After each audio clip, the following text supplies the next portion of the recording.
Shalom, queridos. Hoje nós temos o capítulo 36 e 37. O 36 você só vai ler, eu não vou conversar muito sobre ele. É pequeno o capítulo, é fácil, não é? Vamos lá, somente dar uma chegadinha por aqui para ver alguma coisa que vai chamar mais atenção. No 14º ano do reinado de Ezequias, é o capítulo 36 e 37, que nós vamos dar uma, fazer a leitura e os comentários. Então, no 10º ano do rei Ezequias, Senaqueribe, rei da Síria, atacou todas as cidades fortificadas de Judá e as conquistou. O rei da Síria, que estava em Laquis, enviou Rabi-Saquei com um grande exército a Jerusalém, ao rei de Ezequias. Ele parou na extremidade do aqueduto, do tanque superior, junto ao caminho do campo do lavandeiro. Quem saiu ao encontro dele foram Eliaquim, filho de Euquias, e o responsável pelo palácio, Sebena, o escrivão, e Joá, filho de Asaf, o cronista. Rabi-Saquer, ou Rabi-Saquer, disse: digam a Ezequias, assim diz o grande rei, o rei da Síria, que confiança é essa que você tem? Bem posso dizer que o seu conselho e o seu poder para a guerra são meras palavras. Em que você está confiando para que se rebele contra mim? Você confia nesse bordão de caniço esmagado que é o Egito? Se alguém se apoiar no caniço, ele vai espetar e furar a mão. Assim é, Faraó, assim é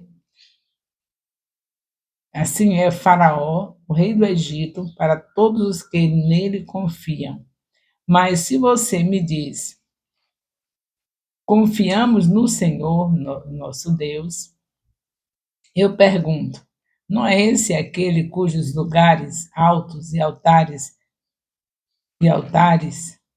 Ezequias removeu, dizendo a Judá e a Jerusalém que deveriam adorar somente diante do altar de Jerusalém? Agora, pois, comprometam-se com o meu senhor, o rei da Síria, e eu lhe darei 2.000 cavalos, se você puder achar cavaleiro para montá-los. Como você poderia repelir um oficial do meu senhor, o rei, mesmo que haja um dos menores, e confiar no Egito para obter carros de guerras e cavaleiros? E será que você pensa que é? E será que você pensa que sem o consentimento do Senhor Deus? Você pensa que é sem o consentimento do Senhor Deus que eu vim contra esta terra para destruir? Foi o próprio Senhor quem ordenou que eu atacasse esta terra e a destruísse. Então Eliaquim, Sabena e Joá disseram a Rabessaque: por favor, fale com esses seus servos em aramaico, porque nós o entendemos. Não fale em hebraico aos ouvidos do povo que está sobre a muralha. Mas Rabessaque lhes respondeu: Você precisa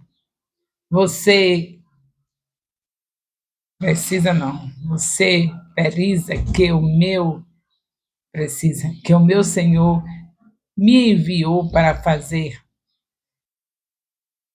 Você pensa que o meu Senhor me enviou para dizer estas palavras apenas a você ou ao seu rei? Ele me enviou para falar também aos homens que estão sentados sobre a muralha e que, junto com vocês, terão de comer o seu próprio excremento e beber a sua própria urina. Então Rabi Saque se pôs em pé e gritou em hebraico: Escutem as palavras do grande rei, o rei da Síria. Assim diz o rei: Não deixem que Ezequias o engane, pois ele não poderá livrá-los. Não deixem que Ezequias os leve a confiar no Senhor, dizendo: O Senhor certamente nos livrará, e esta cidade não será entregue nas mãos do rei da Síria. Não deem ouvido a Ezequias, porque assim diz o rei da Síria: Façam as pazes comigo e se entreguem. Então cada um comerá da sua própria videira e da sua própria figueira e beberá água da sua própria cisterna, até que eu venha e os leve para uma terra como a de vocês, terra de cereal, de vinho, terra de pão e de vinhas. Não deixem que Ezequias os engane, dizendo: O Senhor nos livrará. Será que os deuses das nações puderam livrar cada um a sua terra? Será que os deuses das nações puderam livrar cada um a sua terra das mãos do rei da Síria? Onde estão os deuses de Amate e de Arpade? Onde estão os deuses de Safarbaim? Será que eles livraram Samaria das minhas mãos? De todos os deuses desses países, quais foram os que livraram sua terra das minhas mãos? Então, como o Senhor poderá livrar Jerusalém das minhas mãos? Eles, porém, ficaram calados e não lhes responderam palavra, porque assim lhes havia ordenado o rei. Não lhe respondam. Então, Eliaquim, filho de Uquias, o responsável pelo palácio, e Sebena, o escrivão, e Joá, filho de Asaf, o cronista, voltaram para junto do rei Ezequias com as palavras, com as suas roupas rasgadas, e lhe contaram o que Rabi Saque tinha dito. É aqui que nós entramos agora no capítulo 37. Estávamos no capítulo 36 e agora vamos para o 37. A leitura que foi feita é uma leitura que não foi muito bem feita, mas vocês podem ler com pontuação tudo direitinho e não vai ter nenhuma dúvida do que está acontecendo. Com certeza. E vamos continuar no 37, porque sabemos que é a sequência do assunto do 36. Por isso que se lê a Bíblia assim, sistematicamente, pega primeiro o livro da Bíblia, vai lendo até chegar Apocalipse. Isso acontece se você fizer 3 capítulos por dia, vai acontecer dentro de um ano. E aí você vai entender a Bíblia. Agora mesmo você vai entender o que está acontecendo no capítulo 36 e porque está relacionado com o capítulo 37. E aí nós vamos cada vez mais crescendo no conhecimento de Deus, porque nós temos a certeza que não tem outra maneira de conhecer Deus que não ser pela sua palavra. Vamos ao 37. Em Isaías 37, vemos um dos relatos mais belos de toda a história do povo de Deus. A afronta de Senaqueribe, poderoso rei da Síria, e a humilhação do rei Ezequias diante do Senhor Todo-Poderoso. Quando o rei Ezequias fica sabendo da afronta de Senaqueribe, ele veste panos de saco e se cobre de humilhação. Além disso, ele envia mensageiros ao profeta Isaías, lhe comunicando o caso e pedindo que ore. Fez tudo certo, né? Se humilhar e pedir socorro de oração. Contudo, ele mesmo, Ezequias, vai ao templo de Deus, humilhando Humilhado, ele se prostra diante do Senhor e ora, expondo toda a zombaria de Senaqueribe e a fragilidade de Jerusalém. Ezequias rasga o coração diante de Deus, ele os ensina como devemos nos comportar diante de situações aparentemente maiores do que nós. Uma situação como essa, maior do que se possa imaginar.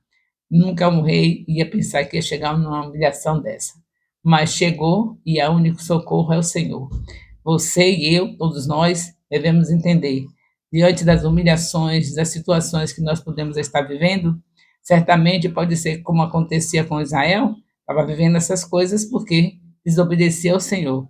Então, a primeira coisa é nos humilhar diante de Deus, porque sabemos que Ele é fiel e justo para nos perdoar e nos purificar de toda injustiça. Aquele que confessa e deixa alcança a misericórdia. Então, diante desse entendimento, Deus nos ouve e muda a nossa história. Dá a derrota para o inimigo e nos dá vitória em nome de Jesus. Hoje, para a igreja, é a mesma coisa de Israel. Tem que ser na humilhação, porque ninguém merece nada de Deus. Se estamos sofrendo, é porque precisamos sofrer. Não é para a morte, o nosso sofrimento. Nosso sofrimento é para estarmos cada vez mais conhecendo o Senhor, aprendendo mais e vivermos diante da vontade dEle.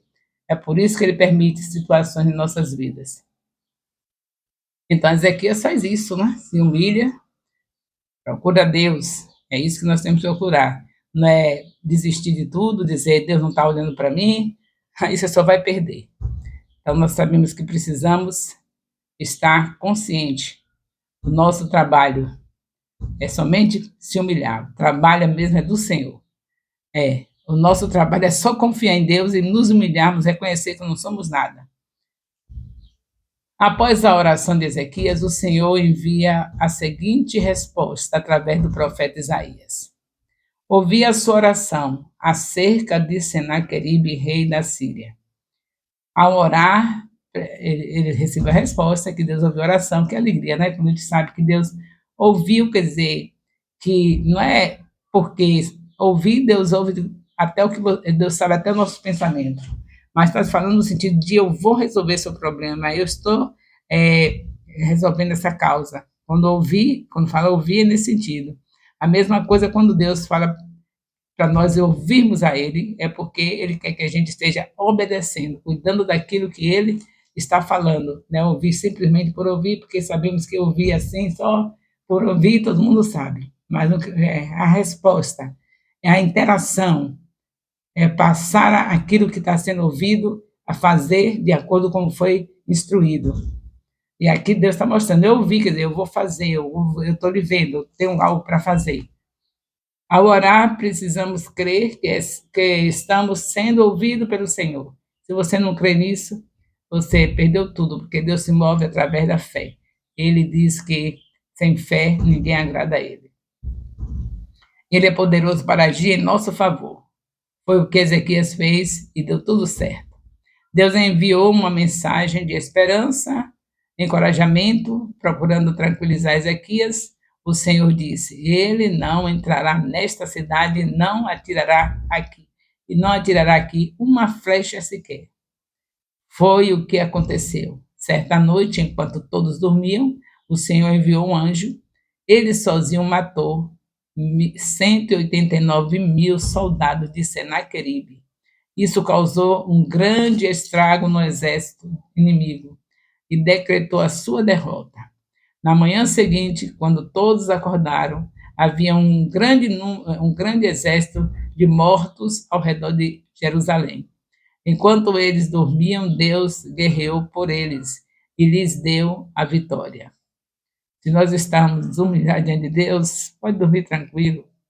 Se humilhe diante do Senhor, reconheça que Ele é o Senhor dos senhores, que Ele é soberano, reconheça que não somos nada diante dEle, que Ele é santo, santo, e nós precisamos ser santo como Ele é santo, e não temos chegado a esse ponto, por isso nada merecemos dEle. Mesmo que chegarmos a ser santo, ainda estamos devendo, porque Ele é santo, santo, santo. Então é sempre humilhados diante dEle. Não tem como a gente ter uma posição de exaltação diante do Senhor. Assim aconteceu na vida daqueles que confiam no Senhor. Assim acontece na vida dos que confiam no Senhor. Eles não entram em desespero, não cometem suicídio, não se precipitam, antes de qualquer coisa eles oram. Colocam diante do Senhor todas as suas necessidades, dores, fraquezas, expectativas, e quando algo maior do que eles lhes sobrevém, sabe o que fazer. A atitude de Ezequias deve ser a nossa diariamente. Dessa forma, seremos dominados pela paz que excede todo entendimento. A paz que excede todo entendimento está ligada, relacionada à sua fé, porque sem fé é impossível agradar a Deus. Se você quer agradar a Deus, tenha fé. E se tiver fé, você alcança justamente essa paz que excede todo entendimento. O mundo está desabando e você está ali fazendo a obra do Senhor. Isso é fé. Isso é fé. É você dizer que tem fé e na primeira investida do diabo, do inimigo, vem e você diz: hoje eu não vou fazer minha consolidação, porque está muito forte hoje o que o diabo fez. Eu estou sem saber o que fazer com tanta retaliação. Eu não vou fazer minha consolidação hoje. Você já ganhou a pessoa para Jesus, você sabe que um bebê não come sozinho. Haja o que houver, Satanás pode fazer o que for, você vai, no nome de Jesus, consolidar essa vida que está dependendo do mingauzinho, do leitinho espiritual, senão morre. Não tem nada de porque veio uma onda de sofrimento, de aflição. Satanás está prontinho para trazer aflição o tempo todo. E você, na certeza que o Senhor vai livrar de todas elas, como está escrito no Salmo 34, versículo 19. Ele pronto para enviar as aflições e você pronto para estar confiando no Senhor, caminhar para a obra dele e saber que a aflição vai passar. Você vai pelo meio da aflição. Não vai deixar a aflição passar, não, porque senão o bebezinho espiritual que está lá esperando pelo leitinho que você tem que dar, a consolidação é o leite que você está dando para fortalecer o bebê. Então, se você deixar lá porque o diabo trouxe uma retaliação na sua vida, você vai deixar aquela pessoa morrer espiritualmente, nascer sabendo que Deus diz que vai livrar da aflição? Você caminha tranquila, Satanás, você não tem nada para me intimidar, porque o meu Deus vai diante de mim e ele garante na sua palavra, em Salmo 34, versículo 19, que seja qual for a aflição, vai passar. Então, vamos trabalhar para o Senhor? Deixar ele estar paralisado aí por causa da aflição? O Senhor Jesus precisa nos encontrar ganhando vidas, consolidando vidas, discipulando vidas, enviando vidas. É esse o trabalho que ele quer nos encontrar fazendo, naquele grande dia que ele vier com poder e glória para buscar a sua igreja. Faça como Ezequias, ore que a vitória já está garantida. Além de ser o Deus de Israel, o Senhor igualmente está sobre todas as pessoas e reino de toda a terra, inclusive da Síria. E é isso que as nações têm que saber.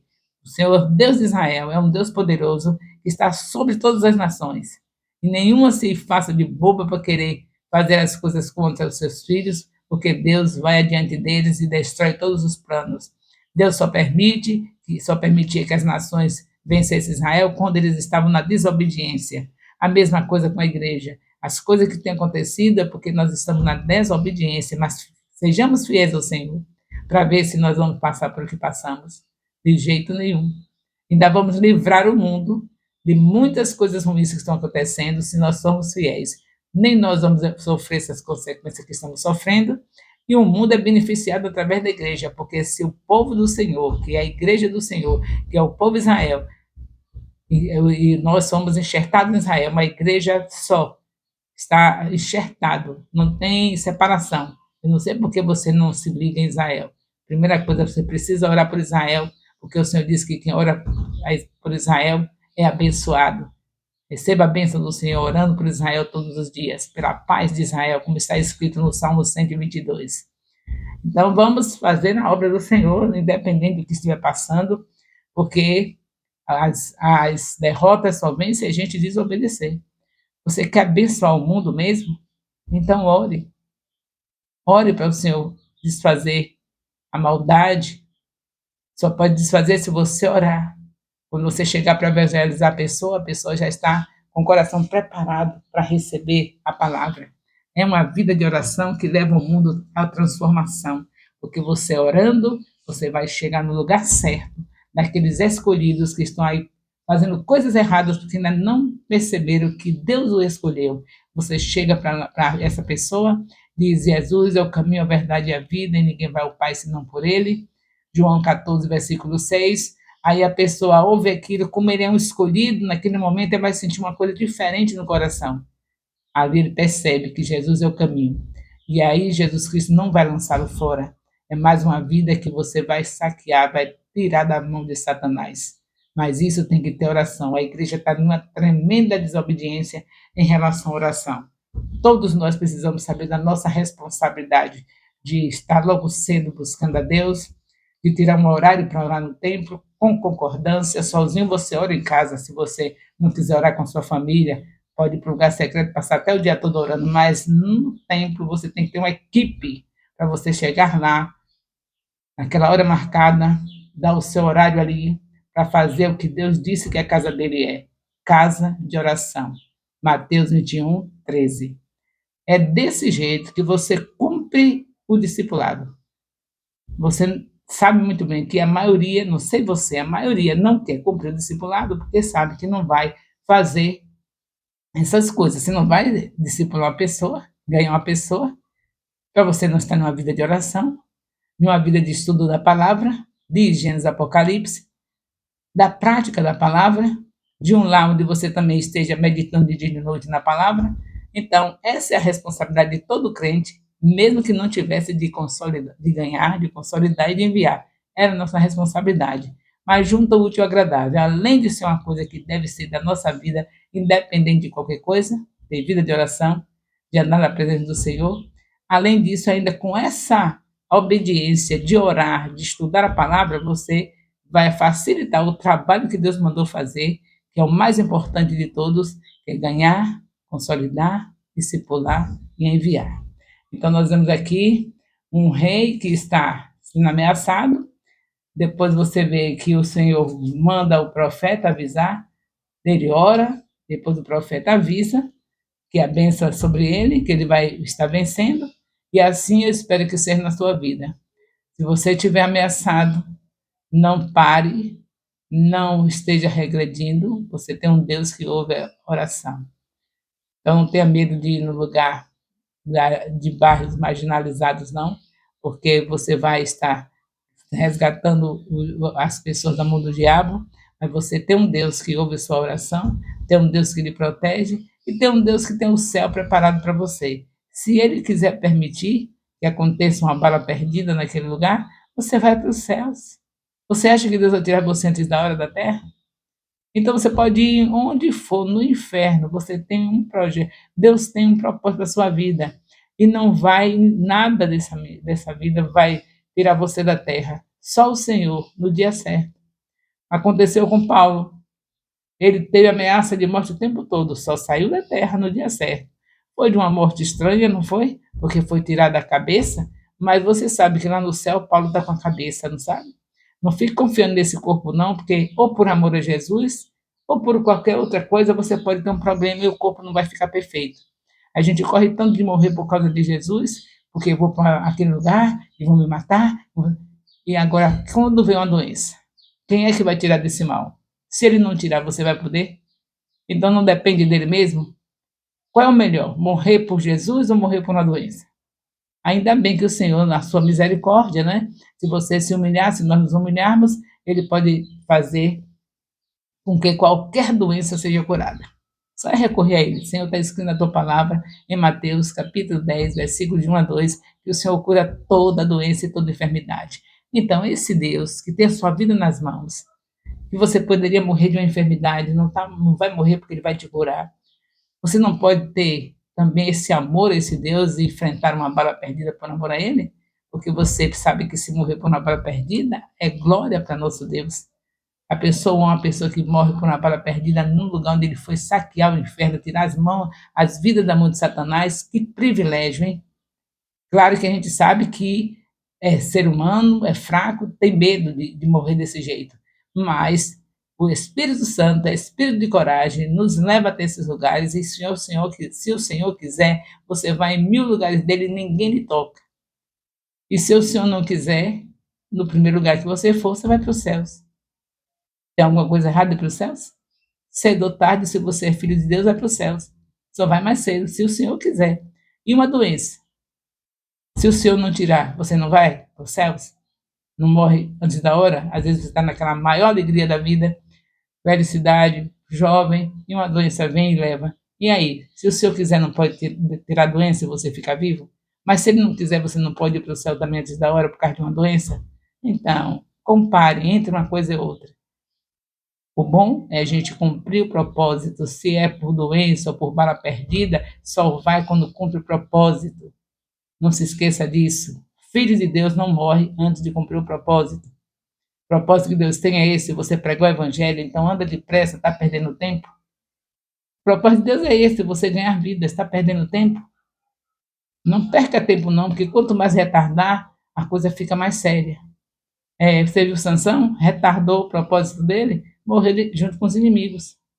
Então não vamos retardar. A diferença é que Sansão morreu junto com os inimigos, eles foram para o inferno e Sansão foi para os céus. Mas o bom é que seja da maneira que Deus destinou, Deus preparou. Sansão teria que pregar, de matar os inimigos e ficar vivo para celebrar a vitória do Senhor. E o povo de Deus celebrou a vitória e ele não pôde celebrar. Mas ainda bem que ele não foi para o inferno.